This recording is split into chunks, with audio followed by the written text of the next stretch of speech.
Advice करूंगा। On the very first day, you know that I have talked about that English essay in itself is nothing, but this is the combination of different paragraphs. You can say that 18 to 20 paragraph is always consisted on English essay, and these paragraph has been further divided into, again you can say, three different parts. अभी हमने outline छोड़ी है। मैंने सबसे पहले आपको पढ़ाया था अनयूजुअल पैराग्राफ। मैं थोड़ा सा अनयूजुअल पैराग्राफ को आज दोबारा टच करूंगा। My dear student, unusual paragraph is the paragraph that will not follow the given definition. Definition बड़ी सिंपल सी है। डेफिनेशन में पहली बात आती है कि हर पैराग्राफ में 6 to 8 सेंटेंसेस होने चाहिए and there should be the single arguments as well. There should not be more than one arguments. दो रिक्वायरमेंट बताई थी। लेकिन अनयूजुअल पैराग्राफ वो पैराग्राफ होते हैं जो हमारी गिवन डेफिनेशन है इसको वो फॉलो नहीं करते। ना तो वो 6 to 8 को फॉलो करते हैं, ना वो सिंगल आइडिया या सिंगल टॉपिक को फॉलो करते हैं। Unusual paragraph has been further divided into 3 सब टाइप्स। 3 सब टाइप्स में फर्दर डिवाइड होते हैं। नंबर 1 हमने उसको इंट्रोडक्शन कहा, नंबर 2 को कंक्लूजन कहा, नंबर 3 को ट्रांजिशन पैराग्राफ कहा। तो अभी तक डियर स्टूडेंट हमने एक ही अनयूजुअल पैराग्राफ पढ़ा है, इंट्रोडक्शन, और इंट्रोडक्शन के बाद आपको पता है कि बॉडी पैराग्राफ स्टार्ट हो जाते हैं। तो देयरफॉर कंक्लूजन और ट्रांजिशन पैराग्राफ की बारी बाद में आएगी। So today in class dear student we are supposed to talk about the body paragraph. आपने बहुत गौर से बॉडी पैराग्राफ पे पढ़ना है। आपने अच्छी प्रैक्टिस भी की है, बहुत से लोगों ने कल डिस्कशन भी कर लिया है जो उनके इश्यूज थे। लेकिन साथ में एक और भी आपको एडवाइस करूंगा। मैं आपको एडवाइस ये करूंगा कि डियर स्टूडेंट इंट्रोडक्शन की प्रैक्टिस आपने कंटिन्यू रखनी है। लिख के ईमेल कर दिया करें, मैं उसको चेक करके आपको वापस कर दिया करूंगा। Writing is a practice, English essay is a practice. जो आप में से ज्यादा प्रैक्टिस करेगा, जो अपनी गलतियों को मिनिमाइज करेगा, वो 100% इंग्लिश ऐसे को पास कर जाएगा। अनफॉर्चुनेटली आपको पता है कि आज कल में होपफुली टुमारो इज गालबन थर्ड, नॉट टुमारो, फोर्थ को होपफुली हमारा रिजल्ट भी इंग्लिश सीएसएस पिछले का आ जाएगा, और उसमें भी on the basis of the reliable sources देख लेना आप, ज्यादा लोग जो होंगे इंग्लिश ऐसे में फेल होंगे। और डियर वही लोग फेल होते हैं जो लिखने की प्रैक्टिस नहीं करते। देखो, this is a written exam, you are supposed to talk your examiner with writing. जो बंदा राइटिंग में बेहतर होगा वो ना सिर्फ इंग्लिश ऐसे बल्कि बाकी तमाम पेपर्स में भी उसके अच्छे नंबर आते हैं। आज हम बात करेंगे बॉडी पैराग्राफ पे। आप समझे, आपके 80% ऑफ ऐसे is always consistent on body paragraph. आपका 80% ऐसे जो है ना वो बॉडी पैराग्राफ पे मुश्तमिल है। मैं पहले इसको एक्सप्लेन करूंगा। मैंने इसका नाम दिया यूजुअल और बॉडी पैराग्राफ। क्या डिफाइन करूंगा? जैसे इसको मैंने डिफाइन किया कि this is the combination of 6 to 8 sentences that every body paragraph is always consisted on 6 to 8। ये नोट कर लें। अब 4 to 9 भी कह सकते हैं। मिनिमम उसकी लेंथ 4 होगी, मैक्सिमम उसकी लेंथ 9 होगी। So dear student, every body paragraph is always consisted on 4 to 9 sentences, and there should be the single argument in one paragraph. There should not be more than one argument in one paragraph। पहली बात ये मैंने आपको बताई है कि वो 6 to 8 होंगे, और दूसरी रिक्वायरमेंट मैंने ये बताई है कि there should be single argument, there should not be more than one argument.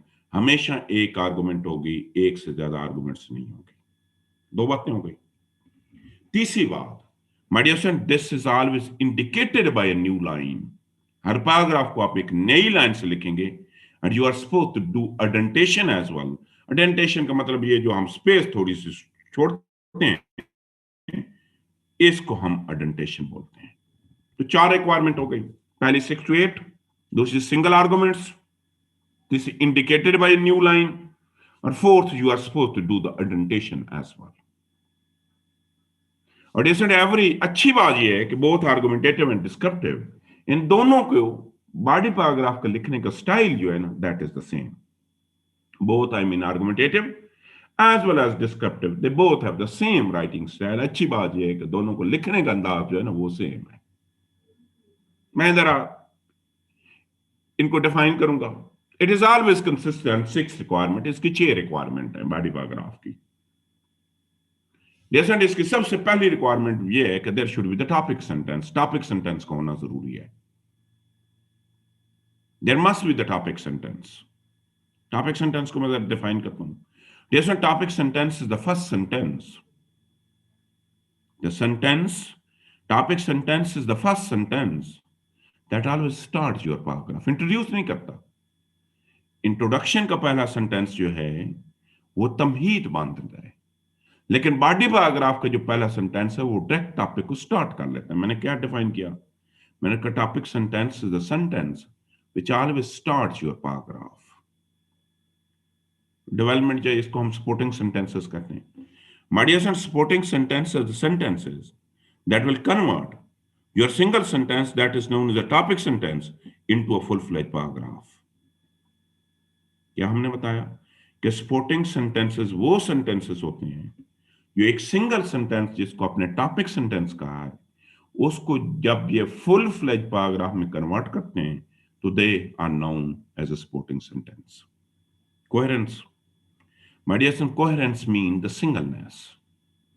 Coherence का मतलब ये है कि जैसे कि आपको पता है कि हर पैराग्राफ के अंदर 6 से 8 सेंटेंसेस होने हैं, वो तमाम के तमाम सेंटेंसेस एक दूसरे के साथ इंटीग्रेटेड होने चाहिए। अगर वो इंटीग्रेटेड नहीं होंगे ना तो उस पैराग्राफ को पैराग्राफ कहा ही नहीं जाएगा। वो हम कहेंगे कि जी ही और she has written few sentences, हम कहेंगे कि उसने चंद एक सेंटेंसेस लिखे हैं।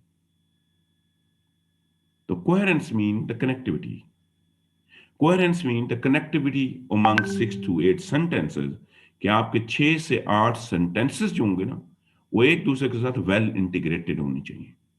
उसके बाद नेक्स्ट कंसेप्ट है unity. Unity mean dear singleness. Unity mean that in one paragraph, you are supposed to talk about the one idea. You are not supposed to talk about more than one thing in one paragraph. Organization. But isn't organization mean the sequence, order? Organization का मतलब sequence है या order है? Order का मतलब ये है कि आप वो 6 से 8 sentences जो लिखेंगे उनका order क्या होगा, कि कौन सा sentence पहले आएगा, कौन सा sentence बाद में आएगा।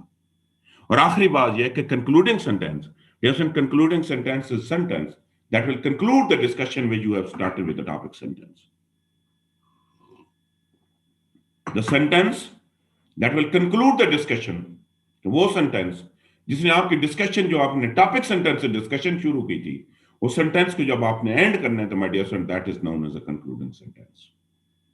हम इन तमाम चीजों पे हम बड़ी डिटेल डिस्कशन करेंगे। मैं दोबारा एक दफा बताता हूं,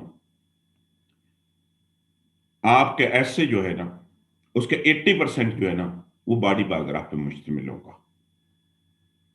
इसके साथ दूसरी अच्छी बात ये है, तमाम बॉडी पैराग्राफ के लिखने का एक स्टाइल है, both argumentative and descriptive, they both have the same style, इनका स्टाइल सेम है। स्टाइल में 4 रिक्वायरमेंट है। नंबर 1, 6 to 8 सेंटेंसेस होने चाहिए। जब आप 4 to 9 कहते हैं, जब 9 से इंक्रीज करते हैं ना तो वो पर बॉडी पैराग्राफ नहीं रहता, वो अनयूजुअल होता है। और 4 से कम भी नहीं कर सकते, क्योंकि 4 से कम करेंगे तो चीजों की फिर एक्सप्लेनेशन जो आर्गुमेंट्स की होगी ना वो पूरी नहीं होगी, वो इनकम्प्लीट पैराग्राफ होते हैं। They are always consistent 6 requirement. Number 1, there should be the topic sentence. The first sentence that will start your paragraph is known as a topic sentence. Supporting sentence is the sentences that will convert your single sentence that is known as topic sentence into a full-fledged paragraph. Coherence means the connectivity. Unity means singleness. Organization means the arrangement among the ideas. And concluding sentence, the sentence that will conclude the discussion. You have started with the topic sentence that is known as a concluding sentence. My dear son, this always look like this one. ये हमेशा ऐसे नजर आते हैं। ये shape है 3। ये देखें ना, ये एक पैराग्राफ है, ये दूसरा बॉडी पैराग्राफ है, ये तीसरा बॉडी पैराग्राफ है, but they all look like the same.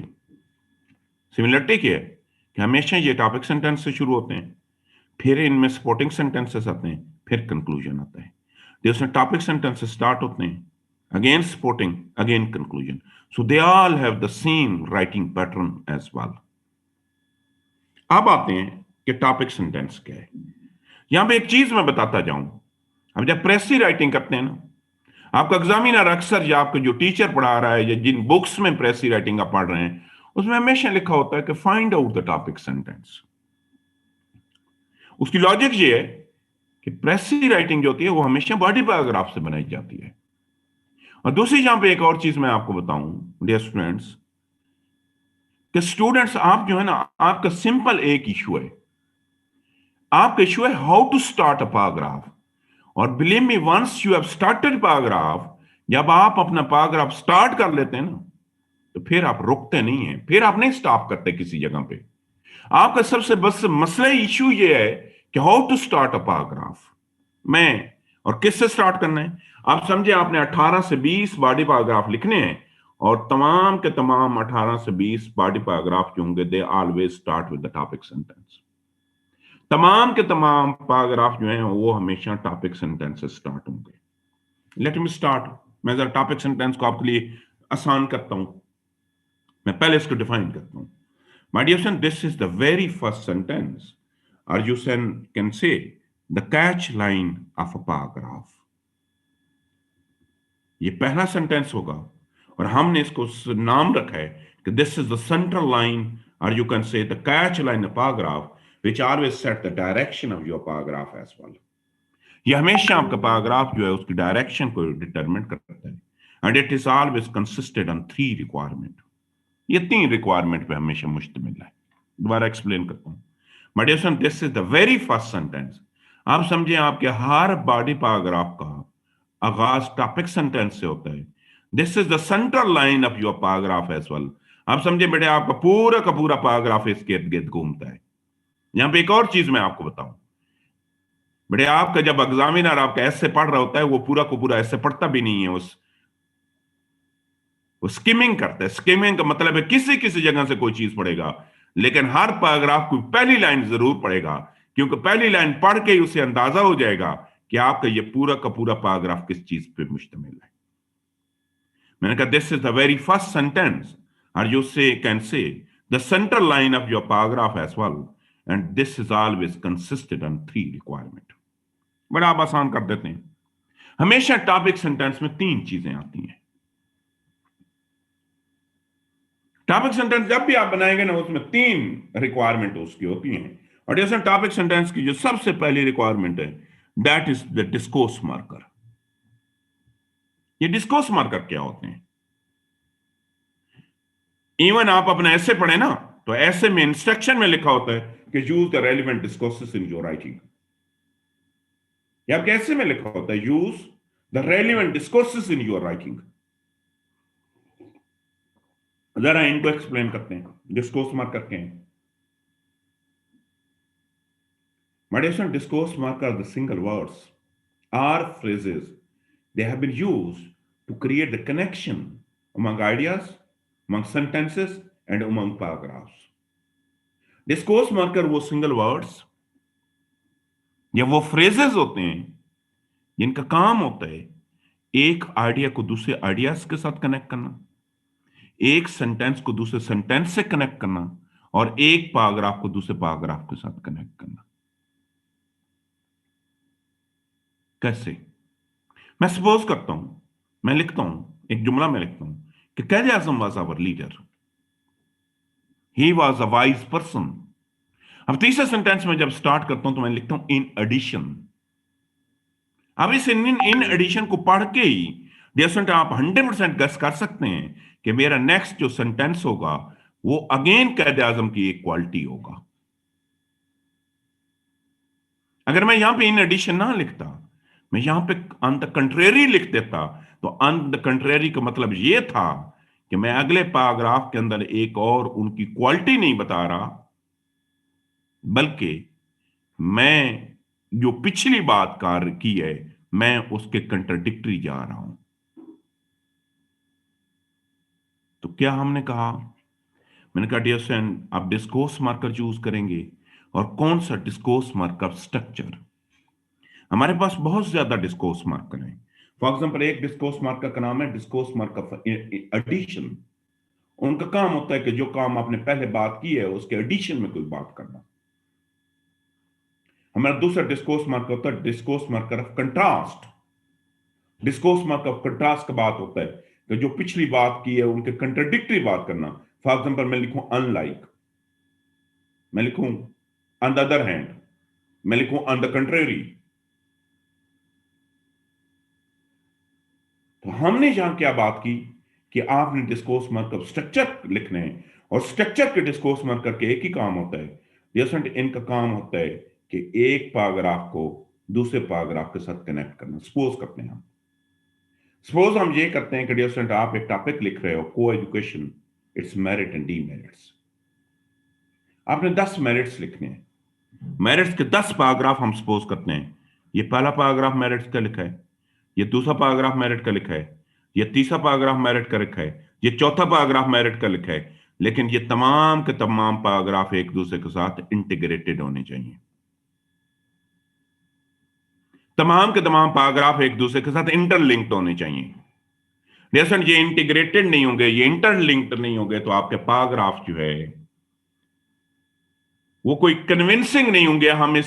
हम फिर इसे इंग्लिश ऐसे बोलेंगे ही नहीं, हम कहेंगे ही और she has written few paragraphs. बड़े ऐसे की ब्यूटी ये है कि हर पैराग्राफ जो है वो एक दूसरे से इंटीग्रेटेड होता है। अब बहुत सी किताबों में तो नहीं, बहुत से लोगों के यहां एक मिसकंसेप्शन है, और बहुत से लोग ये समझते हैं कि इनकी इंटीग्रेशन करने के लिए वो कहते हैं कि जब हम एक पैराग्राफ को एंड करेंगे ना,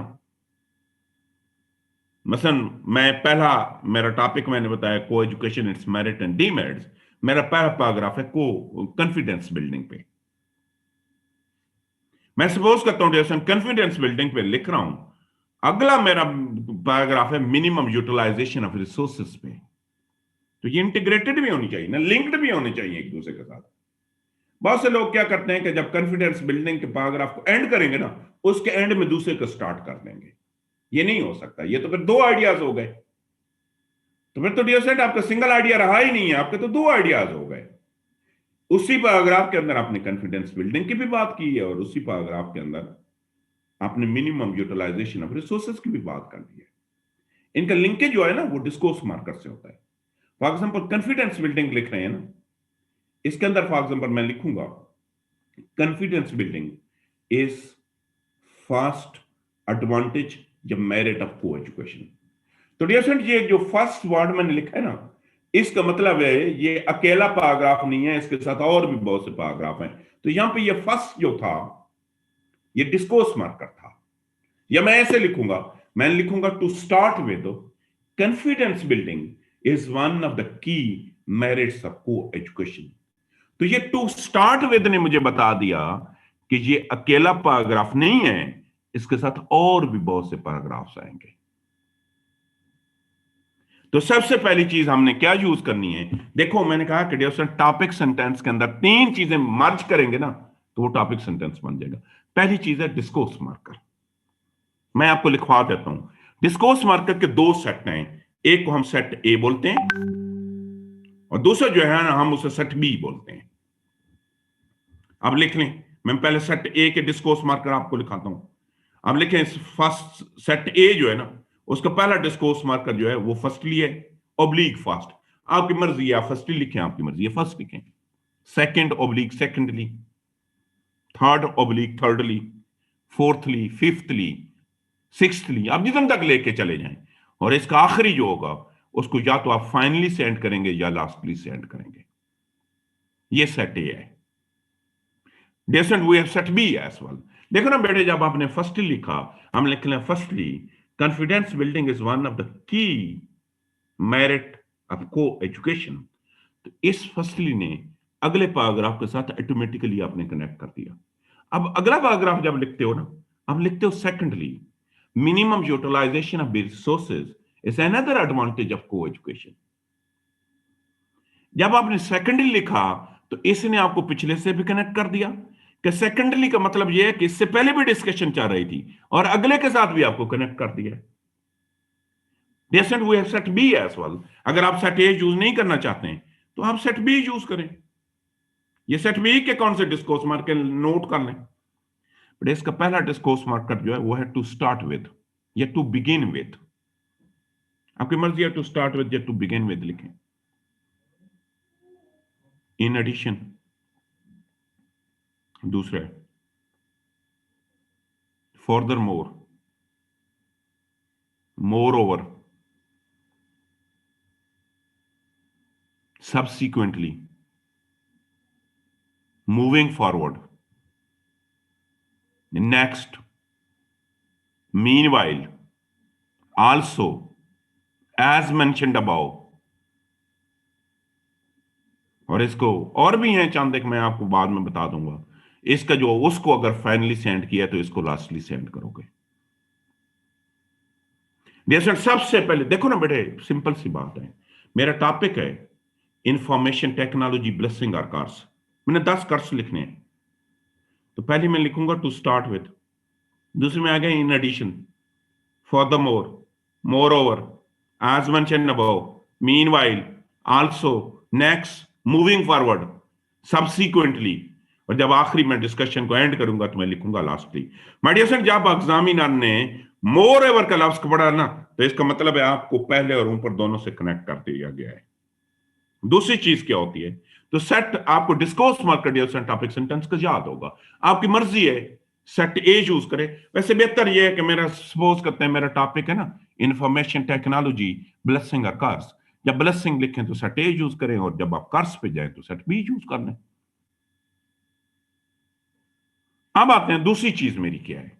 मेडिसन हमारी जो दूसरी चीज रिक्वायर्ड है वह सेंट्रल आइडिया। टॉपिक सेंटेंस के अंदर ना सेंट्रल आइडिया का होना जरूरी है, और ये सेंट्रल आइडिया आपको कहां से मिलेगा, आपकी आउटलाइन से मिलेगा। आउटलाइन के जितने भी बुलेट्स पॉइंट्स या आर्गुमेंट्स होते हैं ना, हम उसे सेंट्रल आइडिया कहते हैं। फॉर एग्जांपल इंट्रोडक्शन के बाद जो दूसरी हेडिंग आती है, सपोज किया हमने मेरी हेडिंग है काज ऑफ पॉवर्टी, इसके अंदर मेरी पहला पैराग्राफ जो होगा मास इलिटरेसी पे होगा, ये मेरा सेंट्रल आइडिया नंबर 1 है। मेगा करप्शन ये मेरा सेंट्रल आइडिया नंबर 2 है। जेंडर डिस्क्रिमिनेशन ये मेरा सेंट्रल आइडिया नंबर 3 है। और जब मैं कंसीक्वेंसेस पे जाऊंगा, पुअर इकोनॉमिक ग्रोथ मेरा सेंट्रल आइडिया नंबर 1 है, mean paragraph poor economic growth पे होगा। दूसरा मेरा paragraph increase in crime rate पे होगा, और तीसरा मेरा पैराग्राफ जब मैं लिखूंगा एक्सट्रीम अनएम्प्लॉयमेंट पे लिखूंगा। तो दूसरी आपको क्या रिक्वायरमेंट है, dear you are suppose to get the central idea topic sentence के अंदर आना जरूरी है। देखो ना, मेरा टॉपिक था को education it's merit and demerits, तो कॉन्फिडेंस बिल्डिंग मेरा सेंट्रल आइडिया था, तो मैंने लिखा ना फर्स्टली कॉन्फिडेंस बिल्डिंग, तो डिस्कोर्स मार्कर पहली रिक्वायरमेंट, सेंट्रल आइडिया दूसरी रिक्वायरमेंट, और एक तीसरी रिक्वायरमेंट भी जरूरी होती है, और वो होती है टॉपिक ऑफ एसे, कि आपका जो भी टॉपिक ऑफ एसे है ना, उसको भी टॉपिक सेंटेंस के अंदर रिपीट किया जाता है, पूरे ऐसे को नहीं रिपीट किया जाता। देखो ना, ये मेरा टॉपिक ऑफ एसे है कि causes and consequences of poverty in Pakistan. मैं पूरा ऐसे नहीं रिपीट करूंगा, मैं रेलिवेंट पोर्शन जब मैं काजेस पे लिख रहा हूंगा तो मैं काजेस कभी लिखूंगा, कभी मैं रीजंस लिखूंगा, कभी मैं फैक्टर लिखूंगा, और फिर जब कंसिक्वेंसेस लिखूंगा तो पूरा ऐसे नहीं, लेकिन इसका जो स्पिरिट है ना वो इंडिकेट करनी पड़ती है। तो मैंने कहा कि 3 चीजें आप लिखेंगे, जब 3 चीजों को मर्ज करेंगे तो आपका टॉपिक सेंटेंस बन जाएगा। बिलीव में आपका सबसे बड़ा मसला ये है स्टूडेंट का कि how to start a paragraph. मैंने क्या कहा है कि हर बॉडी पैराग्राफ का स्टार्ट होता है टॉपिक सेंटेंस से। टॉपिक सेंटेंस को आपका एग्जामिनर 90% कन्विंस हो चुका है कि आपका ये 90% आपका टॉपिक सेंटेंस इस चीज की रिफ्लेक्शन दे देता है कि आपका पैराग्राफ किस चीज के मुताबिक है। टॉपिक सेंटेंस लिखने के लिए अब 3 चीजें आपको चाहिए। डिस्कोर्स मार्कर चाहिए, डिस्कोर्स मार्कर आपको याद होगा, मैंने 2 सेट लिखा दिए हैं, आप सेट ए यूज करें, आप सेट बी यूज करें, दिस इज योर चॉइस। पहली रिक्वायरमेंट। दूसरी रिक्वायरमेंट क्या है, आप सेंट्रल आइडिया लिखेंगे।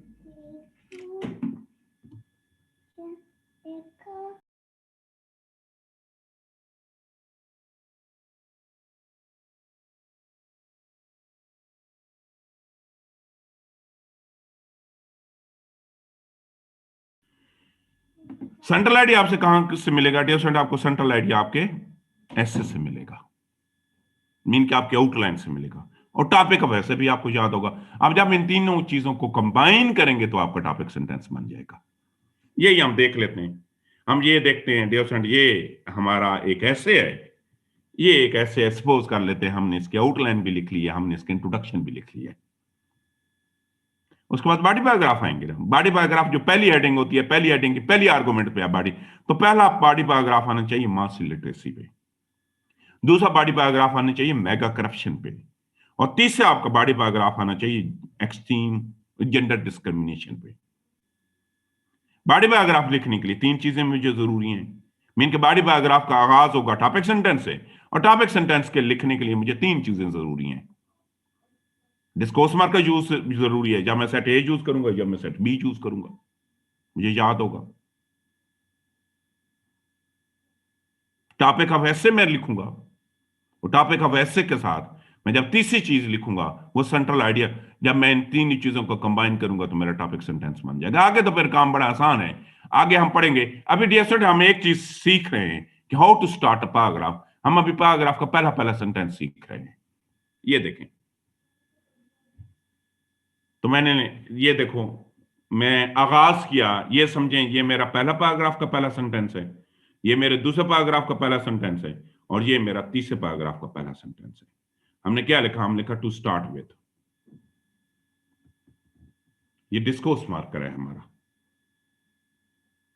मास लिटरेसी हमारा सेंट्रल आइडिया है। कहां से लिया? आउटलाइन से लिया। प्रमोट पॉवर्टी इन पाकिस्तान, ये हमारा टॉपिक ऑफ ऐसे है। जब मैंने इन तीनों को कंबाइन किया तो मेरा टॉपिक सेंटेंस बन गया। तो मैंने लिखा to start with it is mass literacy that promote poverty in Pakistan. दूसरे पे जाते हैं, हमने कहा in addition poverty also emerged due to corruption in society. Again क्या किया हमने? इन एडिशन मेरा डिस्कोर्स मार्कर हो गया। अब हमने क्या किया? थोड़ी सी इनोवेशन की कि टॉपिक ऑफ ऐसे को पहले ले आए और जो सेंट्रल आइडिया था वो बाद में चला गया। Poverty also emerged due to corruption in society as well. और जब मैंने तीसरा पैराग्राफ लिखा तो मैं लिखा lastly gender discrimination is another cause of poverty in Pakistan. ये तीनों पैराग्राफ का पहला पहला सेंटेंस मैंने लिख लिया। हम इसको कहते हैं डायरेक्ट मेथड। ये इतना रिकमेंडेड नहीं है, जैसे डायरेक्ट मेथड इतना रिकमेंडेड नहीं है। जो ज्यादा रिकमेंडेड है वो इनडायरेक्ट मेथड है। इनडायरेक्ट मेथड और डायरेक्ट मेथड में क्या फर्क होता है? डायरेक्ट मेथड हमेशा डिस्कोर्स मार्कर से शुरू होता है, और इनडायरेक्ट मेथड जो होता है ना, उसमें डिस्कोर्स मार्कर मिडल में चला जाता है। देखो इन्हीं चीजों को मैंने इनडायरेक्ट मेथड से भी लिखा है, ये ज्यादा रिकमेंडेड है। देखो डायरेक्ट मेथड होना, तीनों चीजों को होना जरूरी है। डायरेक्ट मेथड हमेशा डिस्कोर्स मार्कर से शुरू होता है, और इनडायरेक्ट मेथड के अंदर ये डिस्कोर्स मार्कर जो है ये सेंटेंस के मिडल में चले जाते हैं। हमने क्या लिखा? हम लिखा it is mass literacy that is the first cause which promote poverty in Pakistan. तीनों चीजें आ गई। जैसे इस फर्स्ट ने इंडिकेट कर दिया कि ये अकेला पैराग्राफ नहीं है, इसके साथ और भी पैराग्राफ है। हम लिखा पॉवर्टी आल्सो, यहां पे आल्सो जो है डेसेंट वो हमारा डिस्कोर्स मार्कर है, मिडल में आ गया। और इस आल्सो ने इंडिकेट कर लिया कि इससे पहले भी डिस्कशन जारी है और बाद में भी होगी। और कभी कभार डेसेंट आप ये भी कर सकते हैं कि पिछले का रेफरेंस कोट कर सकते हैं। यहां पे देखो ना, मैंने किया, मैंने कहा अलोंग विद मेगा करप्शन। मैंने जब पिछले को कोट किया तो ऑटोमेटिकली इसका लिंकेज पिछले के साथ भी होगा। जेंडर, तो इसमें मुझे दो डिस्कोर्स मार्कर यूज करने पड़ेंगे, एक पिछले के साथ लिंक करने के लिए और एक ये बताने के लिए कि ये आखिरी पैराग्राफ है। मैंने दो यूज किए, मैंने कहा along with the mega corruption, और यहां पे डियरेंट मैंने फाइनल का वर्ड भी यूज किया। तो मैंने इस सिंपल, एक मिनट फिर बताता हूं। मैंने कहा डियरेंट टॉपिक सेंटेंस फर्स्ट सेंटेंस होता है, और टॉपिक सेंटेंस का काम होता है कि आपकी पूरी की पूरी डिस्कशन को इंडिकेट करना। आप टॉपिक सेंटेंस को पढ़ेगा एग्जामिनर ना, तो आपके एग्जामिनर 100% पता होगा कि ये पूरा का पूरा पैराग्राफ किस चीज के मुतालिक है। होता पता है क्या है? होता अक्सर ये है कि बेटे पहला सेंटेंस आपका टॉपिक सेंटेंस होता ही नहीं है। जब नहीं होता तो एग्जामिनर उसको और पढ़ेगा, टॉपिक वो ढूंढेगा, तलाश करेगा कि ये पैराग्राफ किस चीज के मुतालिक है। और वो जितना ज्यादा पढ़ेगा ना उतना आपका नुकसान है, जितना ज्यादा पढ़ेगा वो आपका उतना ही नुकसान है। तो मैंने कहा टॉपिक सेंटेंस लिखने के लिए पहली चीज है डिस्कोर्स मार्कर होना जरूरी है।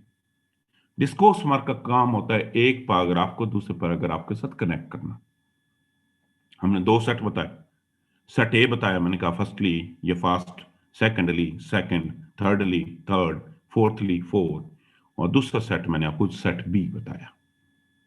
सेट बी है to start with, in addition, for the more, moreover, subsequently, moving forward, along with, अगर उसको फाइनली सेंड किया तो इसको लास्टली सेंड करें। दूसरा मैंने बताया कि सेंट्रल आइडिया, सेंट्रल आइडिया आप अपनी आउटलाइन से उठाएंगे। आउटलाइन के जितने भी आर्गुमेंट्स होते हैं ना, सारे के सारे आपके सेंट्रल आइडियाज होते हैं। और तीसरा मैंने कहा आपका टॉपिक ऑफ ऐसे जो है उसका मेंशन होना जरूरी है। पूरा का पूरा डिसेंट हम ऐसे नहीं मेंशन करते, ऐसे का जो रेलिवेंट पोर्शन है मोस्टली हम वो मेंशन कर रहे होते हैं। Decent it has for the two subtypes. हमने एक को डायरेक्ट मेथड कहा है और एक को डिसेंट इनडायरेक्ट मेथड कहा है। डायरेक्ट मेथड वो मेथड होता है जिसके अंदर जो हमेशा टॉपिक सेंटेंस से स्टार्ट होता है, और ये थोड़ा सा इमेच्योर लगता है क्योंकि बार बार आप लिखेंगे फर्स्टली, फिर दूसरा सेकंडली, थर्डली। इससे बेहतर ये है कि आप को इनडायरेक्ट मेथड का भी पता होना चाहिए। और इनडायरेक्ट मेथड वो मेथड है जैसा जो कि चीजें वही तीनों हैं लेकिन उनकी अरेंजमेंट चेंज हो जाती है कि डिस्कोर्स मार्कर जो है वो मिडल में आता है, थोड़ा सा इनोवेटेड लगता है। ये हमने इनडायरेक्ट मेथड लिख लिया। Both argumentative and descriptive discussion दोनों का एक ही स्टाइल है। अच्छी बात तो ये है कि दोनों का topic sentence always remain the same as well. अब जरा हमने काम एक थोड़ा सा असाइनमेंट करनी है। असाइनमेंट ये करनी है कि आपने टॉपिक सेंटेंस लिखने हैं कंसीक्वेंसेस के। किस चीज के? कंसीक्वेंसेस के।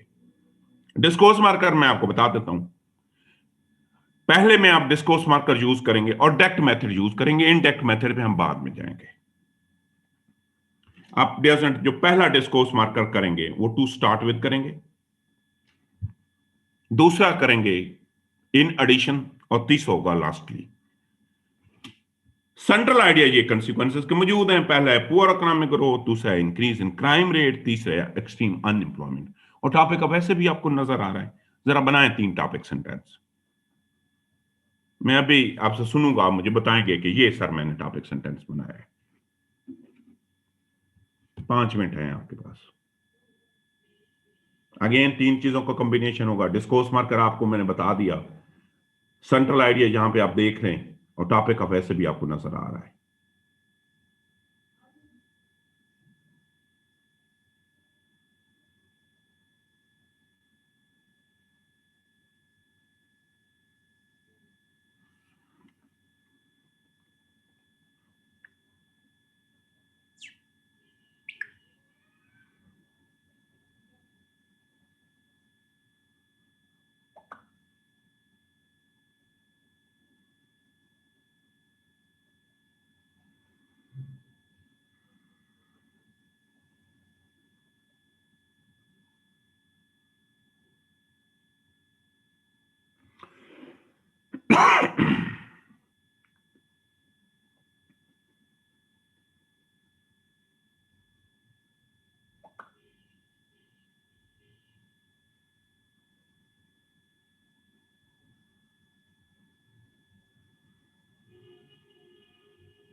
जब कोई बना ले तो अपने हैंड रेज करने हैं ताकि फिर हम इसको कंटिन्यू करें।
जी। अच्छा सिद्रा, हम आपसे स्टार्ट लेंगे। सिद्रा, आप अपने आप को अनम्यूट करें और मुझे बताएं कि आपने पहला टॉपिक सेंटेंस क्या लिखा है। सिद्रा बताएं जरा। सर कॉन्सिक्वेंसेस के बनाने थे ना। जी जी।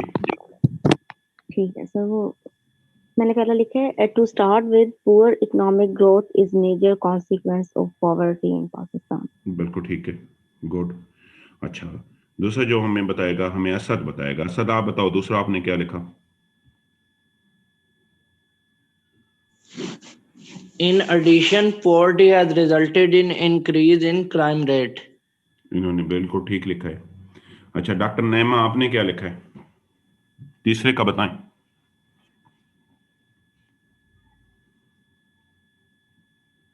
डॉक्टर नैमा आप बताएं, मैं सुन रहा हूं आपको।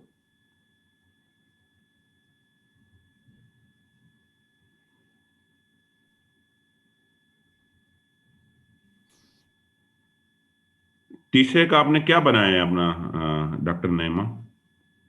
एक्सट्रीम अनएम्प्लॉयमेंट का। उनके शायद माइक्रोफोन में कोई इशू है। जी। तीसरा जो, जी साद, आप बताओ आपने क्या लिखा है साद।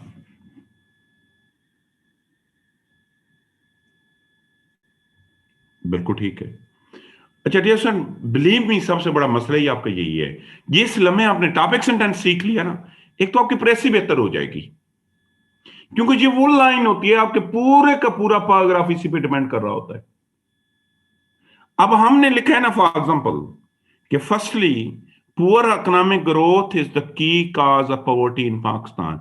ये पूरा पैराग्राफ पुअर इकोनॉमिक ग्रोथ पे होगा और उस पुअर इकोनॉमिक ग्रोथ का पॉवर्टी के साथ लिंकेज क्रिएट किया जाएगा। कोई एडिशनल चीज होगी ही नहीं इस पैराग्राफ के अंदर। तो अगर जब आप टॉपिक सेंटेंस पढ़ते हैं तो टॉपिक सेंटेंस में आप तमाम की तमाम चीजें जो ऑटोमेटिकली आपको रिफ्लेक्ट होनी शुरू हो जाती हैं। हम एक मिनट इस पे पैराग्राफ पढ़ते हैं कैसे लिखे गए हैं। ये देखें, हमने यहां पे लिखा to start with poor economic growth is foremost consequence of poverty in Pakistan. तीनों चीजें आ गई। To start with discourse marker आ गया, poor economic growth central idea आ गया, और consequence of poverty topic of ऐसे आ गया। हम लिखे in addition poverty in the country also lead to increase in the crime rate. Again तीनों चीजें आ गई। इन एडिशन डिस्कोर्स मार्कर आ गया। अब हम टॉपिक को थोड़ा सा इनोवेट करने के लिए पहले ले आए, और अगेन आखिरी हमारा सेंट्रल आइडिया एंड पे आया। और lastly extreme unemployment is result of extreme poverty. और डियर कोशिश करनी है कि टॉपिक ऑफ ऐसे जो है ना, लाभ, बार बार सेम लफ्ज नहीं लिखना, कंसिक्वेंस नहीं लिखने, कभी रिपरकशंस लिखना है, कभी अफेक्ट लिखना है, कभी इंपैक्ट्स लिखने हैं। So you have so many words, ताकि वेरिएशन आनी शुरू हो जाए। अब आपने क्या करना है, जैसे अब आपने सोल्यूशन के 3 टॉपिक सेंटेंस लिखने हैं, लेकिन इस बार आपने क्या करना है, आपने इनडेक्ट मेथड यूज करना है। डिस्कोर्स मार्कर इस दफा आप अपनी मर्जी का यूज कर सकते हो, जरा लिखें। ये पहला होगा क्वालिटी एजुकेशन पे, दूसरा होगा मास लेवल ऑफ डेवलपमेंट पे, और तीसरा होगा डिस्पेंसेशन ऑफ जस्टिस पे। लिखें जरा।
और आपने मेथड कौन सा यूज करना है? इंटैक्ट मेथड यूज करना है, ना कि डायरेक्ट मेथड यूज करना है।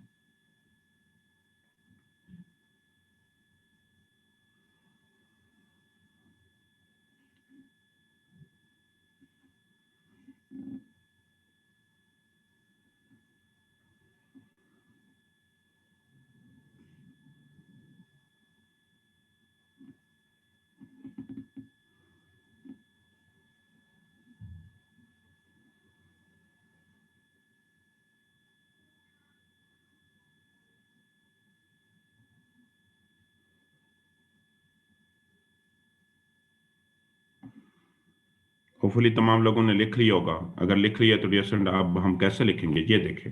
हमने हम जरा इंटैक्ट मेथड पे, ये ज्यादा इनोवेटिव, ज्यादा क्रिएटिव लगता है। हमने कहा कि it is quality education that is the first method to reduce poverty from a society. हमने दूसरा जब पैराग्राफ लिखा तो डियर स्टूडेंट हम लिखा poverty also be curtailed by dispensation of social justice at different level। और तीसरा हमने कहा कि मैंने कहा कि कभी कभार आप पीछे रेफर बैक भी कर सकते हो। हमने कहा along with the dispensation of social justice, finally, mass level of development provide a lot of opportunities for work, and this is the best way to minimize poverty. So we have three. इसी तरीके से my dear friend अगर मैं argumentative ऐसे लिखूंगा, देखिए ना मेरा ऐसे है कि nothing great was ever achieved without enthusiasm, उसका भी यही मेथड है। तो थोड़ा सा फर्क है, वो मैं बताता हूं। टॉपिक सेंटेंस में कोई फर्क नहीं है। हमने कहा firstly history has proved many time that nothing great was ever achieved without enthusiasm. अब डियर फ्रेंड मैं इसको हिस्ट्री से प्रूव करूंगा।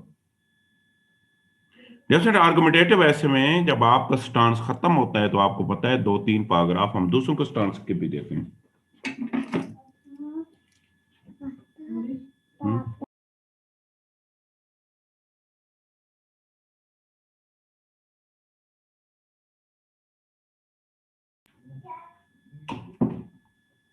ठीक हो गया।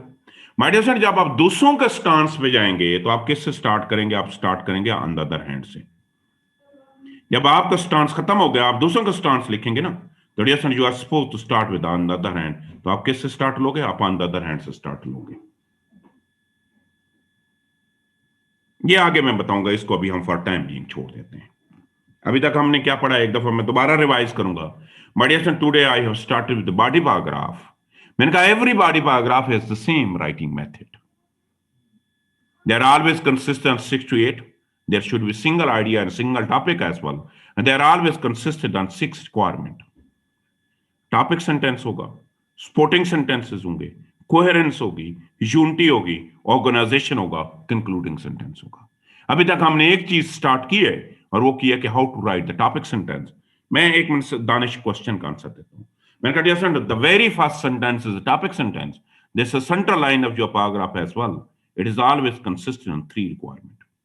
डिस्कोर्स मार्कर पे मुश्तमिल होगा, सेंट्रल आइडिया इसके अंदर होगा और टॉपिक ऑफ ऐसे का होना भी जरूरी है। Dear friend it has 2 method.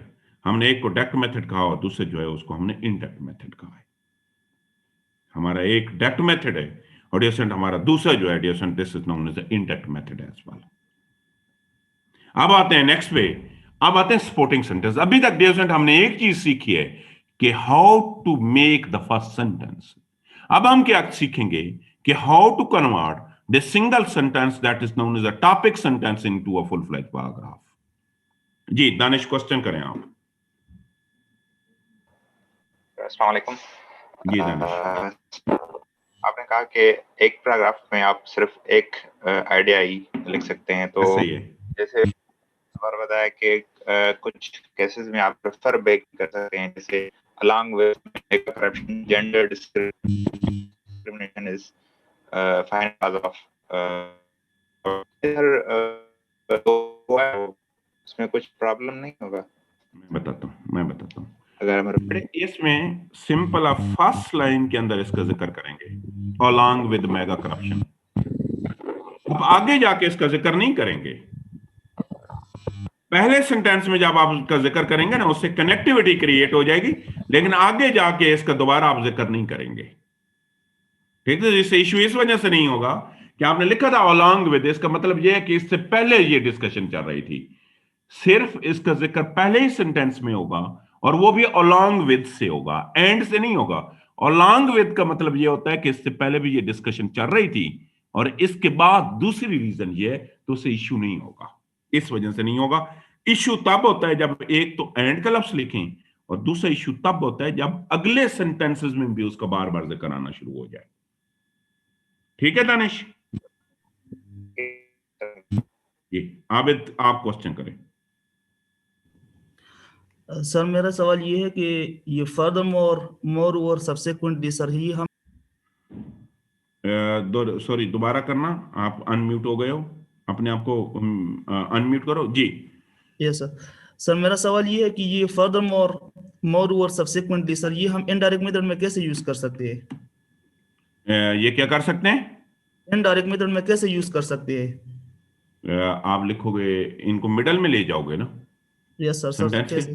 For example आप लिखोगे poor economic growth is another cause, तो अनदर भी इंडेक्ट मेथड है। Yes sir. ठीक है, तो अनदर मिडल में आ गया। Yes sir. देखो ना, इंडेक्ट मेथड में कौन से लफ्ज थे? अनदर था, फर्दरमोर था, इन एडिशन था, यही थे ना। Yes sir. मैंने लिखा कि अगर आप लिख रहे हैं कि poor economic growth is another cause of poverty, तो अनदर इंडेक्ट मेथड में मिडल में चला गया ना। Yes sir. तो इस तरीके से आप करेंगे। Okay sir. जी मोहम्मद राशिद आप बताएं।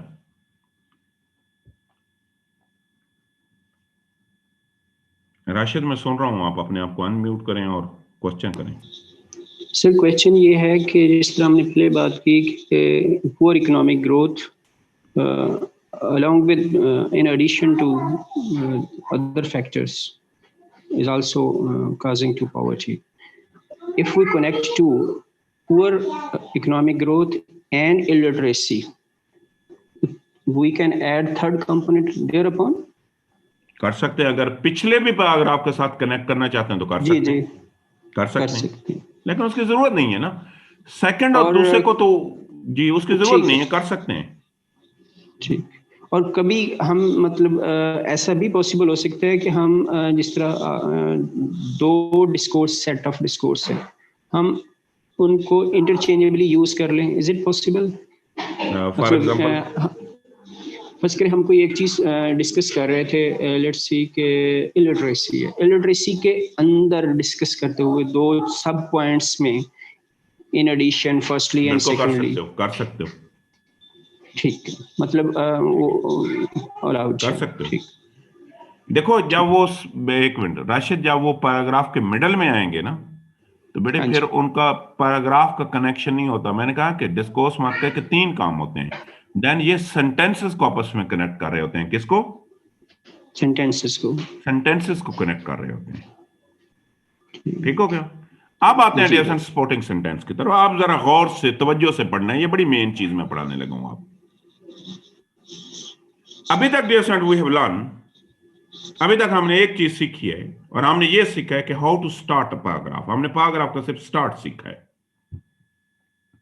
अब हम सीखने लगे हैं कि dear student how you will convert your single sentence that is known as topic sentence into a full fledged paragraph.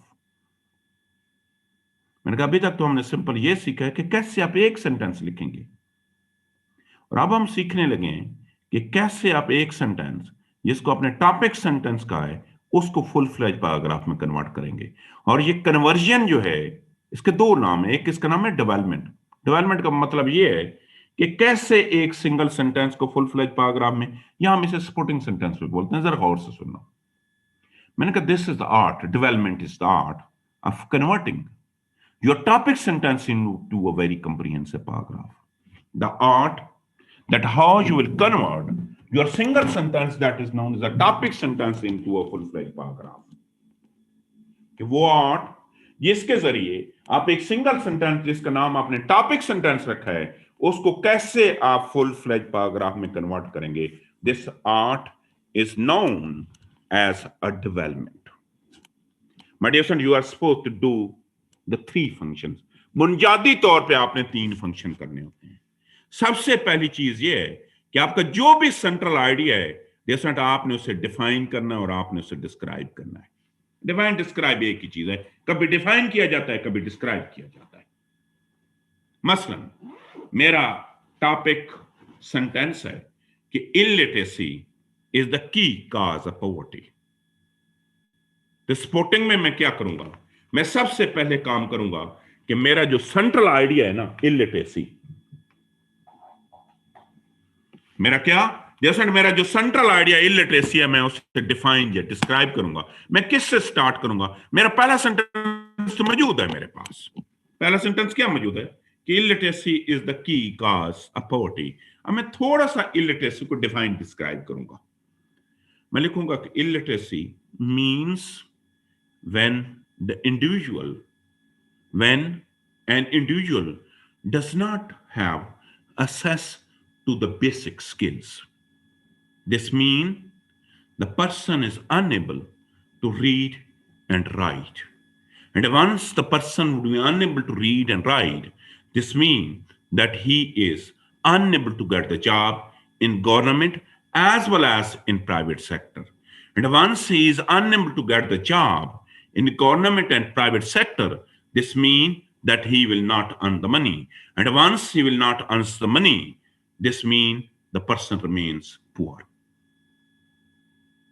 तो हमने क्या किया, हमने डिफाइन किया, डिस्क्राइब किया। दूसरी चीज, जैसे हम हवा में बातें नहीं करेंगे, हम जस्टिफाई भी करेंगे। मेरा क्लेम है ना इलिटरेसी द की कॉज, जैसे मुझे कोई फैक्ट्स फिगर भी दें। और आखिरी चीज कि मुझे लिंक करना पड़ेगा। देखो जो हमारा सबसे बड़ा मसला है लिंकेज का है। लिंकेज किसका, सेंट्रल आइडिया और टॉपिक ऑफ ऐसे का। मैंने कहा है ना यहां पे देखें, मैंने कहा इलिटरेसी का मतलब ये है कि आप स्किलफुल नहीं है। स्किलफुल नहीं है तो पैसा नहीं कमाएंगे, पैसा नहीं कमाएंगे तो आप गरीब रहेंगे। तो मैंने चीजों को लिंक किया। अब करना क्या है आपने, ये मेथड है नीचे। एक सेंटेंस ऑलरेडी आपके पास मौजूद है, टॉपिक सेंटेंस। आगे 3 सेंटेंस, ये लाजिम नहीं है 3, ये 2 सेंटेंस भी हो सकते हैं, ये 4। इसमें डिसेंट आपने 2 काम करने हैं। सपोर्टिंग सेंटेंस मैंने इसका नाम दिया है। इसके अंदर जो भी आपका सेंट्रल आइडिया है, इसके अंदर सिंपल आपने सेंट्रल आइडिया को डिस्क्राइब और डिफाइन करना है। क्या करना है आपने, डिसेंट उससे डिस्क्राइब भी करना है, आपने उसे डिफाइन भी करना है। कर दिया, लाजिम नहीं है। मैंने यहां पे 3, मैंने सपोर्टिंग 2 जगह पे लिखे हैं। नंबर 2 पे भी सपोर्टिंग है और नंबर 4 पे भी सपोर्टिंग है। ये एक ही चीज है। सपोर्टिंग में बेसिकली 2 काम किए जाते हैं, ये एक ही चीज है बेटे। सपोर्टिंग में डिफाइन, डिस्क्राइब और लिंक किया जाता है। और इनके दरमियान में सपोर्टिंग टोटल मैंने 6 लिखे हैं, ये 5 भी हो सकते हैं, ये 4 भी हो सकते हैं। लेकिन डिसेंट सपोर्टिंग सेंटेंसेस के दरमियान में किसी भी एक जगह यहां मुनासिब समझे, सपोर्टिंग सेंटेंसेस के दरमियान में यहां आप मुनासिब समझें, एक जस्टिफिकेशन का आना जरूरी है। आपने अपनी बात को प्रूव करना है। किससे? आप समझते हैं बेटे, आप 18 पैराग्राफ लिख रहे हो तो 2-3 पैराग्राफ ऐसे आने चाहिए जिसके अंदर प्रूव करने के लिए आपके पास कोई कोटेशन हो। जब आप कोटेशन लिखते हैं ना तो उससे फील ये होता है कि ये आपकी पर्सनल ओपिनियन नहीं है, ये किसी और ने भी ये बात कही है। कोटेशन नहीं है तो सेइंग लिखें। सेइंग और कोटेशन का क्या फर्क है? कोटेशन जो होती है ना उसकी सोर्स का पता होता है, सेइंग की सोर्स का पता नहीं होता। हम कहते हैं जी झूठ के पांव नहीं होते, किसे नहीं पता है। ये जनरेशन टू जनरेशन शिफ्ट होती है। सेइंग बनी है तो डिसेंट आप कोई रेफरेंस लिखोगे, किसी मैगजीन का, किसी न्यूज़पेपर का, किसी भी चीज का रेफरेंस नहीं है तो you may add some example. Example नहीं है तो डिसेंट आपको फैक्ट्स पे कर दें। वो नहीं है तो आर्गुमेंट्स दें। वो नहीं है तो आप डेली बेसिस पे ऑब्जर्वेशन दे दें। ऑब्जर्वेशन नहीं है तो कंपेयर कंट्रास्ट कर लो। देखो मैं दोबारा बताता हूं बेटे, सपोर्टिंग सेंटेंस को मैंने 2 जगह लिखा है, नंबर 2 पे भी लिखा है, नंबर 4 पे भी लिखा है। सपोर्टिंग सेंटेंस के 2 काम होते हैं, डिफाइन करना है और लिंक करना है। किसका लिंकेज है? कि सेंट्रल आइडिया और टॉपिक ऑफ ऐसे का लिंकेज है। और जैसे आजकल जो ऐसे आते हैं ना वो डबल डायमेंशन ऐसे आते हैं। ऐसे क्या आता है कि illiteracy and democracy can not move together. Basically आपका एग्जामिनर इलिटरेसी के कंसीक्वेंसेस ही पूछ रहा है, लेकिन उस इलिटरेसी के कंसीक्वेंसेस को आपने डेमोक्रेसी के साथ लिंक करना है। टॉपिक आता है role of good governance, role of social media for good governance. Basically आप सोशल मीडिया का जर्नल रोल ही लिख रहे हो, लेकिन उसको आपने गुड गवर्नेंस के साथ लिंक करना है। लेकिन उनके दरमियान में, डिफाइन और डिस्क्राइब के दरमियान में किसी एक जगह आप जस्टिफाई भी करोगे। माय डियर फ्रेंड, अक्सर ये होता है कि हम कोई जस्टिफिकेशन नहीं देते हैं। बट देखो, मैंने शुरू में ही कहा है कि this is the opinion of the writer. ऐसे ना, राइटर को ओपिनियन होता है, लेकिन ओपिनियन की उस वक्त तक वर्थ नहीं होती जब तक आप अपनी ओपिनियन को प्रूव ना करें, जस्टिफाई ना करें। मैं सिंपल सी बात है, मैं कहता हूं कि जी इधर क्लास में कह देता हूं, मैं क्लेम कर देता हूं कि फलां स्टूडेंट जो है ना, उसने मेरे इतने पैसे देने हैं, मैं कोर्ट चला जाता हूं।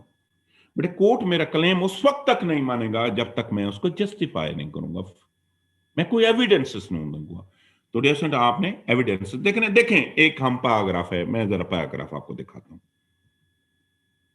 ये एक छोटा सा पैराग्राफ है, हम लिखा कि it is mass illiteracy that is a cause which promote poverty in Pakistan. Mass illiteracy मेरा सेंट्रल आइडिया है, पॉवर्टी मेरा टॉपिक ऑफ ऐसे है।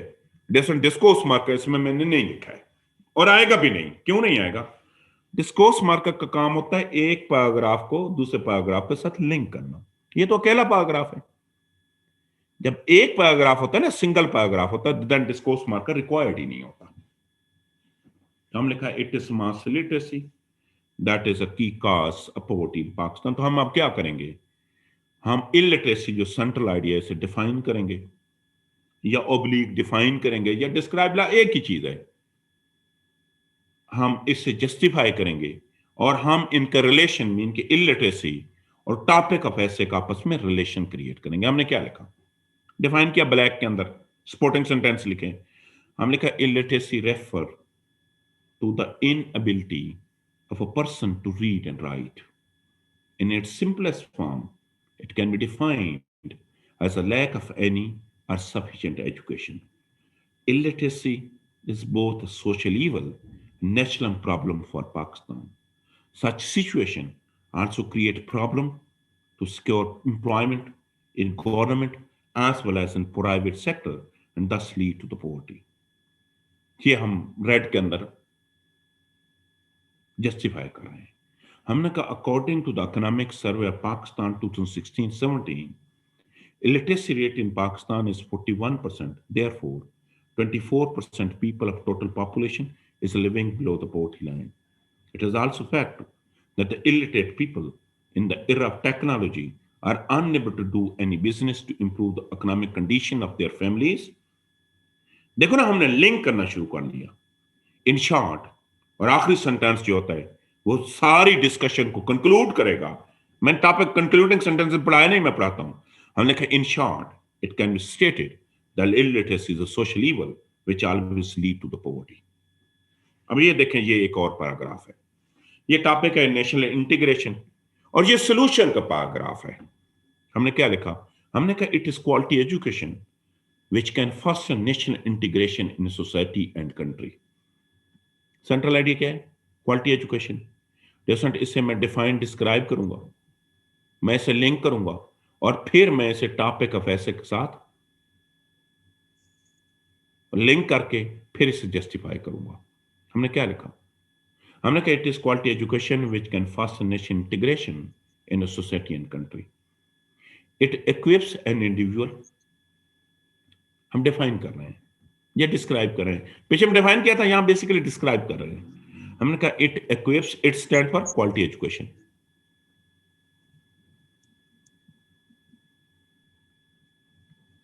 हमने कहा it equips an individual with a variety of skills to earn employment in public or private sector and in foreign countries. It is quality education which makes citizen to develop its cognitive abilities, which is the best tool to differentiate between right and wrong, and due to this, individual cannot deviate from the social and national norms of society. अब ये हम justify कर रहे हैं। मेरे पास कुछ भी नहीं था तो मैंने सर सैयद अहमद खान की कोटेशन मेरे पास मौजूद थी। हमने कहा sir Syed has rightly said, educate, educate and educate cure the roots and tree will flourish. Dear student, मैं यहाँ पे अगर कोटेशन नहीं है तो एग्जांपल भी दे सकता हूं। मैं यूनाइटेड स्टेट ऑफ अमेरिका के एग्जांपल दे सकता हूं कि वहां पे लिटरेसी रेट हाई है, और लिटरेसी रेट हाई होने की वजह से वहां के लोग जो हैं वहां पे डिसइंटीग्रेशन मूवमेंट नहीं है। मैं दोबारा इसे लिंक करूंगा मीन के सपोर्टिंग सेंटेंस के दरमियान में, यहां पे आपको मुनासिब लगे आप जस्टिफिकेशन दे दें।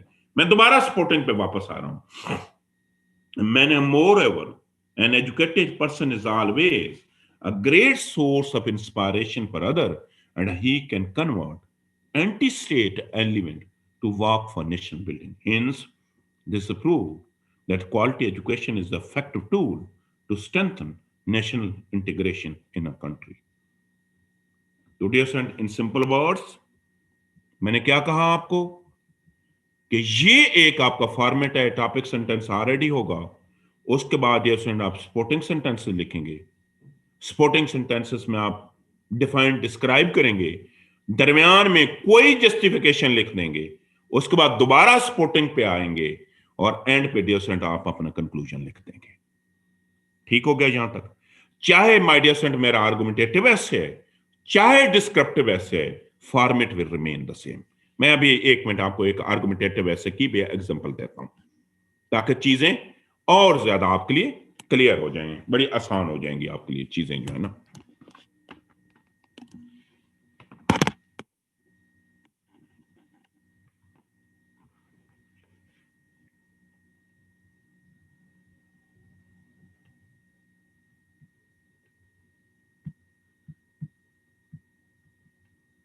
जी अब्दुल्ला, आप क्वेश्चन करें, मैं आपको जवाब देता हूं। जी अब्दुल्ला। सर मैंने पूछना था कि ये जरूरी है कि सपोर्टिंग सेंटेंसेस को आपने ये बाइफरकेट करना है बीच में जस्टिफिकेशन के लिए? नहीं, लाजिम नहीं है बेटे, बेशक ये भी लिख दो, सारे सपोर्टिंग पहले लिख दो, जस्टिफिकेशन एंड पे लिख दो। ठीक है सर। किसी भी एक जगह जस्टिफिकेशन आनी है, यहाँ पे बेटे ये कोई रूल नहीं है जी पहले 3 आएंगे 3 बाद में आएंगे, ये आप पे डिपेंड करता है, यहां पे आप मुनासिब समझोगे आप लिख दोगे। ठीक है सर, ओके सर। अब ये देखें, ये मेरा टॉपिक है socio economic problem of Pakistan.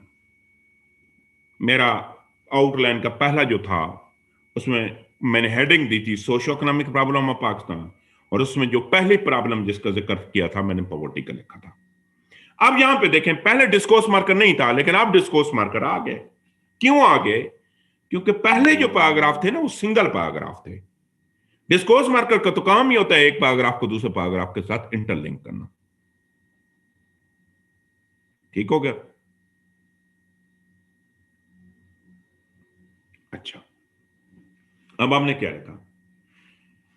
हम लिखा डियर स्टूडेंट, डिस्कोर्स मार्कर से हमने स्टार्ट किया, हम लिखा to begin with mass poverty is one of the most devastating socio-economic problem faced by Pakistan. Topic sentence होगा, थोड़ी सी वजाहत करेंगे टॉपिक सेंटेंस के, आप सपोर्टिंग सेंटेंस लिखेंगे। हमने कहा according to the United Nation a person is deemed poor if he earns less than $2 per day. This means that almost 24% of the Pakistani population is living under the poverty line.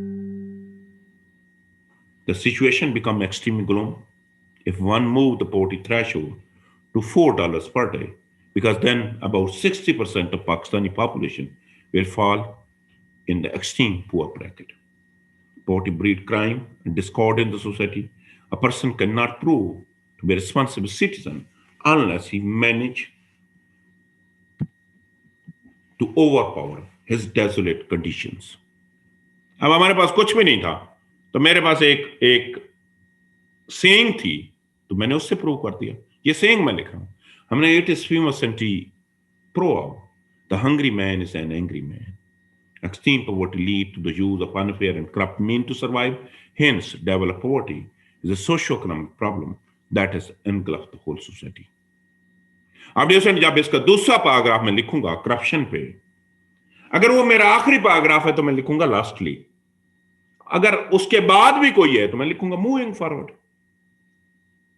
वही method, पहला topic sentence, मैंने कहा Moving forward, corruption is another horrendous socio-economic problem faced by Pakistan. It means the unfair use of power, authority, and position to engage in fraudulent conduct. Every person tried to misuse his power to the fullest in the corrupt society. It not only result into chaotic and tremendous situation, but also create an environment of mistrust. Everyone tried to indulge into corruption depending upon one's position of power. Lord Edward Dilbach said, all power tend to corrupt, and absolute power corrupt absolutely. This extensive level of mass corruption, along with several other problems, are resulting into horrific situation. In short, corruption is a key menace of our society.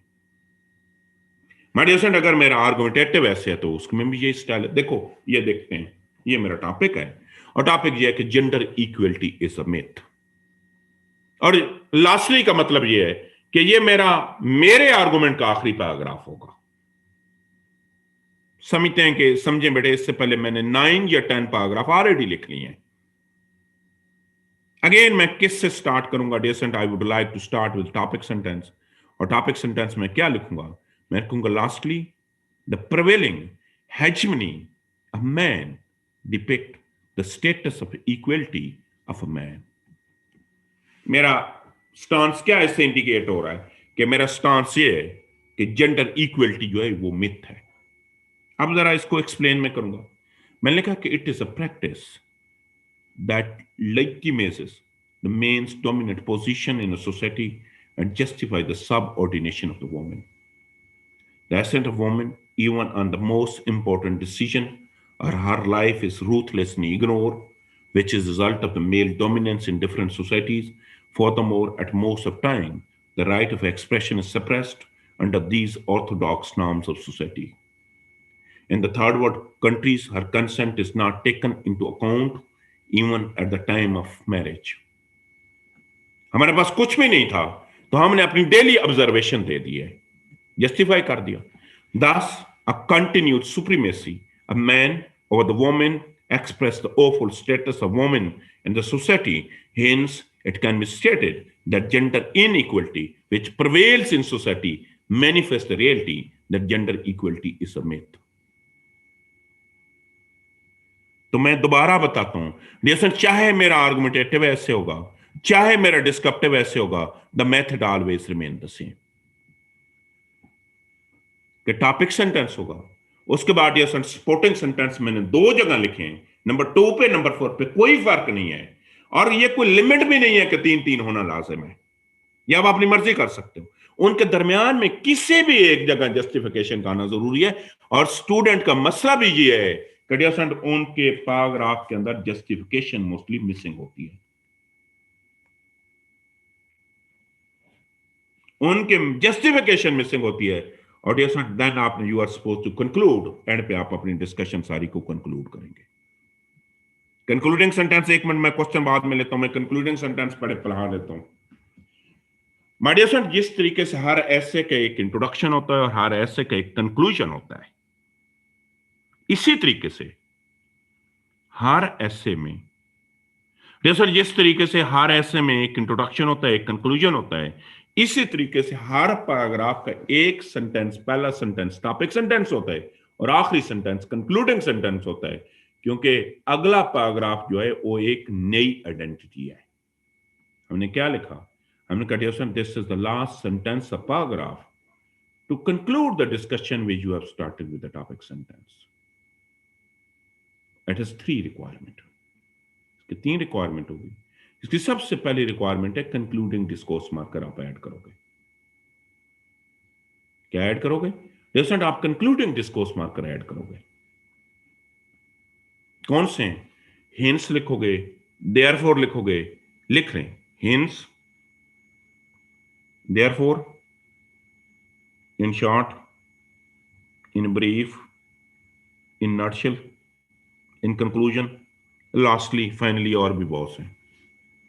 उसके बाद again repeat the central idea लिखोगे जो ऊपर लिखा है, and again repeat the topic of ऐसे को दोबारा रिपीट करोगे।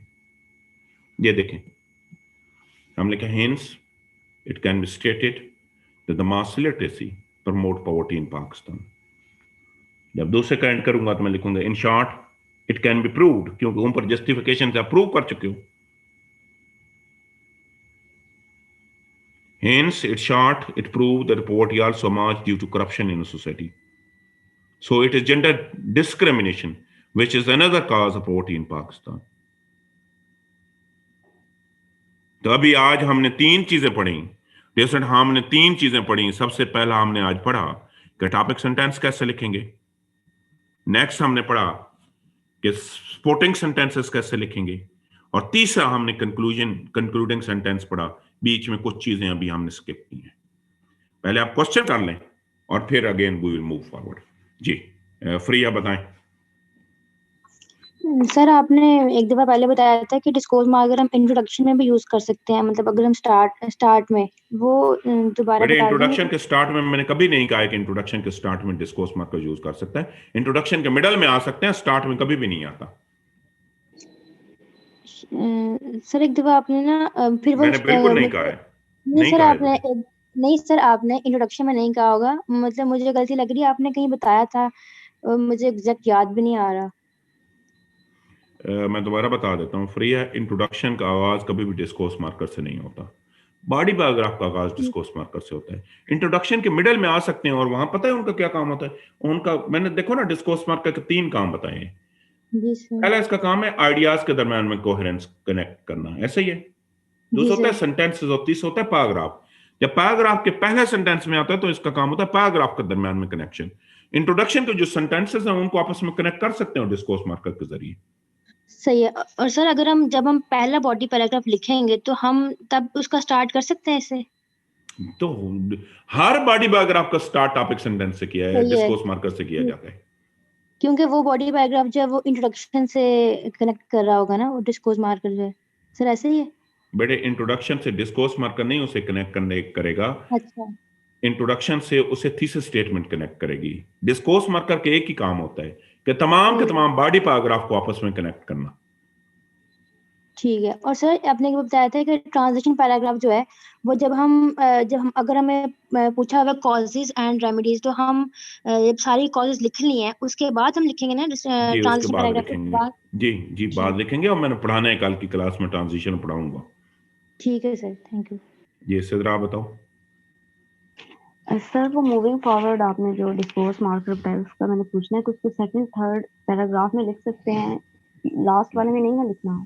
लास्ट ना वो पहले में आता है ना आखिरी में आता है, मिडल में किसी भी जगह मूविंग फॉरवर्ड आ सकता है। ठीक है, लास्ट में नहीं आएगा। जी लास्ट में भी नहीं आएगा, पहले में भी नहीं आएगा। ठीक। जी फैजा आप बताओ। डिस्क्रिप्टिव ऐसे में तो हमें रीजंस, कॉजेस और कॉन्सिक्वेंसेस पता होते हैं, तो जो आर्गुमेंटेटिव ऐसे होता है उसमें तो थोड़ा मुश्किल होता है कि कैसे उसको कौन से आर्गुमेंट्स के उसका थोड़ा क्लियर है, क्योंकि बेटे देखो एक मिनट, डिस्क्रिप्टिव इजी होता है नो डाउट, लेकिन आर्गुमेंटेटिव ऐसे जो होते हैं ना उसके अंदर आर्गुमेंट्स आती हैं, उसके अंदर कॉजेस कॉन्सिक्वेंसेस सॉल्यूशन नहीं आती, उसके अंदर हमेशा क्या आती हैं, आर्गुमेंट्स आती हैं।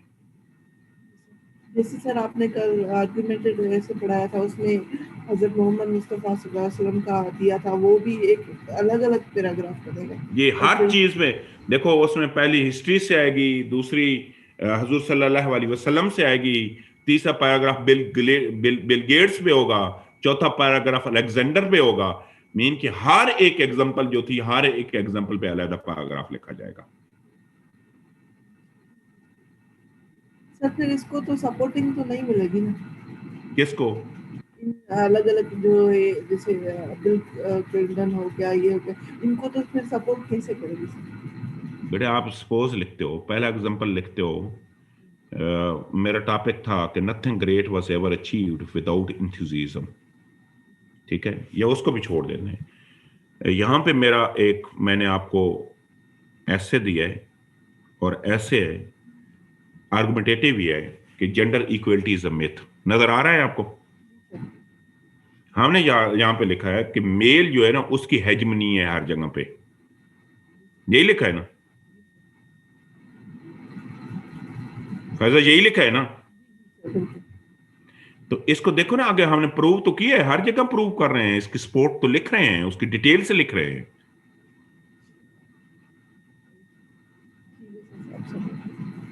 ठीक है, चाहे आर्गुमेंटेटिव होगा या चाहे डिस्क्रिप्टिव होगा, सपोर्टिंग सेंटेंस दोनों के आएंगे। समझ आ गई है जी? डियर स्टूडेंट, किसी और का कोई क्वेश्चन है तो आप क्वेश्चन कर लें, then we will move forward.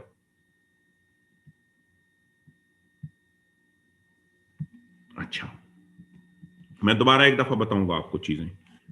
मैंने कहा डियर स्टूडेंट, टुडे हमने आज स्टार्ट किया बॉडी पैराग्राफ का। आप समझे बेटे, आपके ऐसे के 80% always consisted on body paragraph. It is consisted on 6 requirement. मैंने सबसे पहले बताया topic sentence. This is the first sentence जो हमेशा 3 चीजों पे मुश्तमिल होता है। Discourse marker. डिस्कोर्स मार्कर आपको याद होगा, सेट ए लिखेंगे या आप सेट बी लिखेंगे। सेंट्रल आइडिया ये आप अपनी आउटलाइन से उठाएंगे, और टॉपिक ऑफ एसे जो है ये भी आपको याद होगा। उसके बाद ये मैंने आपको बताया सपोर्टिंग सेंटेंसेस। सपोर्टिंग सेंटेंसेस वो सेंटेंसेस होते हैं जो आपके सिंगल सेंटेंस, जिसको आपने टॉपिक सेंटेंस कहा है, जब वो उसको फुल फ्लेज पैराग्राफ में कन्वर्ट कर देते हैं ना, 3 तरीकों से डिफाइन, डिस्क्राइब करते हैं, जस्टिफाई करते हैं, लिंक करते हैं, तो हमने इससे सपोर्टिंग सेंटेंस कहा है। करना क्या है, टॉपिक सेंटेंस मौजूद होगा, उसके बाद उसको आपने डिफाइन, डिस्क्राइब करना है, आपने उससे जस्टिफाई करना है, आपने उससे लिंक करना है, और एंड पे डियर वो पूरी की पूरी डिस्कशन जो है, आपने उस डिस्कशन को क्लोज करना है। और जब आप उस डिस्कशन को क्लोज करेंगे, that is known as a concluding sentence. अब यहां पे आते हैं कि डियर अब आपको मैं एक टॉपिक सेंटेंस दूंगा, एक सिंगल सेंटेंस। आपने उस सिंगल सेंटेंस को फुल फ्लेज पैराग्राफ में कन्वर्ट करना है। ये 2 टॉपिक सेंटेंस दे रहा हूं, जिस पे आप लिखना चाहें। मेरा पहला टॉपिक सेंटेंस है, टॉपिक ऑफ एसे है ग्लोबल वार्मिंग, और टॉपिक सेंटेंस है कि firstly nuclear radiation is the key cause of global warming. आप इस सेंटेंस को लिखें और इसको फुल फ्लेज पैराग्राफ में कन्वर्ट करें, जैसे कि मैंने बताया है कि डिफाइन करें, डिस्क्राइब करें, जस्टिफाई करें, लिंक करें और एंड पे कंक्लूड कर दें। अगर इस पे नहीं लिखना चाहते तो आप पॉवर्टी इन पाकिस्तान पे लिख लें, और ये समझें पॉवर्टी की काजेस का पैराग्राफ है। और आखिरी काज मैंने लिखी थी कि lastly minimum participation of women in nation building is another cause of poverty in Pakistan. यही पहला सेंटेंस लिखें और इसको देन फुल फ्लेज पैराग्राफ में कन्वर्ट करें। सो कोई क्वेश्चन है तो क्वेश्चन कर लें। इसके बाद आपने लिखना है और 9:30 तक ये ईमेल भी आपने कर देनी है। मिनिमम कितने सेंटेंसेस होंगे? 6। मैक्सिमम कितने होंगे? 9 से ज्यादा नहीं होंगे। कोई किसी का क्वेश्चन, कोई एम्बिग्यूटी है तो पूछ लें, अगर नहीं है तो आप इसको फुल फ्लेज पैराग्राफ में कन्वर्ट करें। ये लिख के आप मीटिंग को लीव भी कर सकते हैं, लेकिन ये सर कोशिश करनी है कि जितने भी इंस्ट्रक्शन है आपको मैंने दिए हैं, हर एक इंस्ट्रक्शन पे आपने अमल करना है। इसका मतलब है कोई क्वेश्चन नहीं है तो डियर स्टूडेंट इसको पहला सेंटेंस यही रहेगा। ये दानिश आपका क्वेश्चन है, पूछें। सर मेरा क्वेश्चन आज के से नहीं है, लेक्चर से, वो ये right thesis statement of argumentative से मुझे थीसिस स्टेटमेंट कैसे उसको बनाएं। और सेकंड क्वेश्चन है जेनेरिक टॉपिक्स ऑफ आर्गुमेंटेटिव कैसे, क्योंकि वो विनिंग एसेज में मैंने टॉपिक्स देखे थे तो उसमें तकरीबन 2-3 जो मुझे लग रहा था कि ये आर्गुमेंटेटिव है, अलावा डिस्क्रिप्टिव फील हो रहा था। और कुछ हमें सॉफ्ट कॉपीज में एसेज प्रोवाइड करें काइंडली, ताकि प्रैक्टिस हो जाए। फुल एसेज देखिए, फुल एसेस आपको प्रोवाइड नहीं किए जाएंगे। इस वजह से प्रोवाइड नहीं किए जाएंगे कि वो सारे के सारे लोग उसी को कॉपी पेस्ट करके एग्जाम में आ जाएंगे। ऐसे आपने खुद लिखने हैं, लिख के मुझे चेक करवाने हैं, मैं आपको उनको इंप्रूव करके दे दूंगा। ठीक है, तो आपको आउटलाइनें मिल जाएंगी, लेकिन फुल एसेस आपको लिखी हुई सिर्फ बुक्स में अवेलेबल है, सॉफ्ट कॉपी में नहीं मिलेंगे। एक चीज। दूसरा, आपने क्वेश्चन किया कि सर मेरा दूसरा क्वेश्चन ये है कि आर्गुमेंटेटिव ऐसे जो है उसकी थीसिस स्टेटमेंट। बेटे देखो, आर्गुमेंटेटिव ऐसे जो होता है ना, उसके अंदर आपने पोजीशन लेनी होती है। ठीक है, आपने टॉपिक से या एग्री करना होता है या डिसएग्री करना होता है। आपको मैंने 2 इंट्रोडक्शन भेजे से, अगर आपको उनको गौर से पूछे ना, देखो हमारा टॉपिक था कि nothing great was ever achieved without enthusiasm. हमने स्टांसेस का लिया और हमने इसकी थीसिस बनाई कि history only speaks about the people who has achieved something great with their effort. हम एग्री कर रहे हैं। हमारा ऐसे था, has democracy failed to deliver. हम लिखा कि democracy has failed to fulfil the promise that it has made with the peoples. तो आर्गुमेंटेटिव ऐसे के अंदर दानिश आपने स्टांस लेना होता है, पोजीशन लेनी होती है, या आप टॉपिक से एग्री करोगे या आप टॉपिक से डिसएग्री करोगे। ठीक हो गया? अगर और क्वेश्चन है तो अगेन आप दोबारा पूछ लें, अगेन मैं इसको फर्दर एक्सप्लेन कर देता हूं। जी ये दानिश क्लियर हो गए? अगर क्वेश्चन है तो दोबारा पूछें।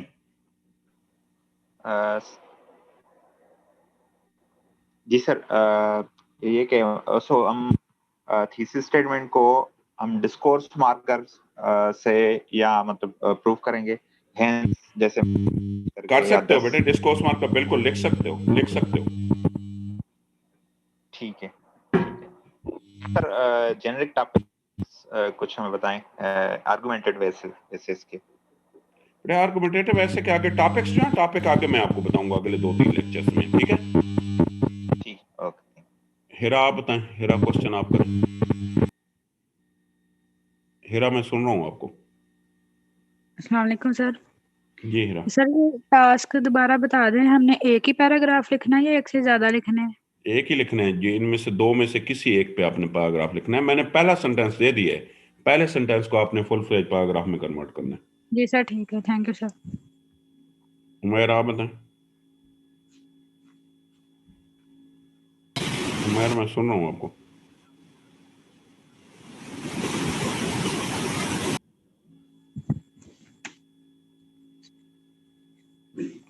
उमैर मैं सुन रहा हूं, आप क्वेश्चन करें, इफ यू हैव क्वेश्चन। सुन रहा हूं आपको।